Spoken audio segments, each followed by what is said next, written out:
Robert Sterling was the best lawyer in New York City. He was known for one thing. He never lost. He didn't care about justice. He cared about winning. His biggest victory came when he defended Titan Motors, a massive car company accused of manufacturing cars with faulty brakes. The evidence was clear. The company knew the brakes were cheap and dangerous, but fixing them would cost millions. Robert, with his sharp tongue and ruthless tactics, destroyed the reputation of the whistleblower, a humble engineer named Mr. Henderson. Robert portrayed Henderson as a crazy, disgruntled employee lying for money. The jury believed Robert. Titan Motors won. Henderson lost his job, his pension, and his reputation.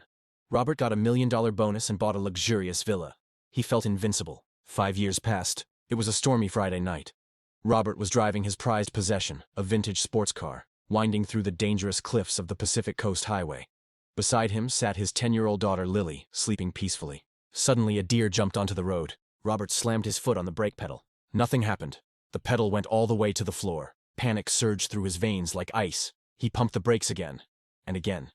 The car didn't slow down. It was speeding up on the wet asphalt, heading straight for a sharp curve. "Lily, wake up!"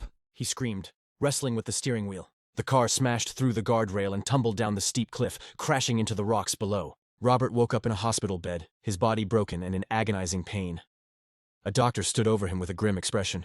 "My daughter," Robert rasped, his voice weak. "Where is Lily?" The doctor hesitated. "She is in surgery. It's critical." Robert closed his eyes, tears streaming down his face. "The brakes. They just failed. It makes no sense. I maintain that car perfectly." A police officer stepped forward from the corner of the room. He was holding a plastic bag containing a rusted, snapped metal rod. "Mr. Sterling," the officer said, "we examined the wreck. It seems your vintage car was recently fitted with some replacement parts. Specifically, a batch of brake rods manufactured 5 years ago by a company called Titan Motors. They were recalled quietly, but some made it into the market." Robert's heart stopped. The room started to spin. "The mechanics said these parts were known to be defective," the officer continued. "There was a famous court case about them. Apparently the company won, so the parts stayed in circulation." Robert stared at the ceiling, the sound of the heart monitor beeping steadily in his ears.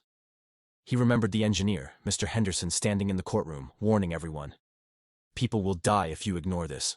Robert had laughed at him then. He wasn't laughing now. He had planted the seeds of his own destruction 5 years ago, and tonight, he had finally harvested the crop.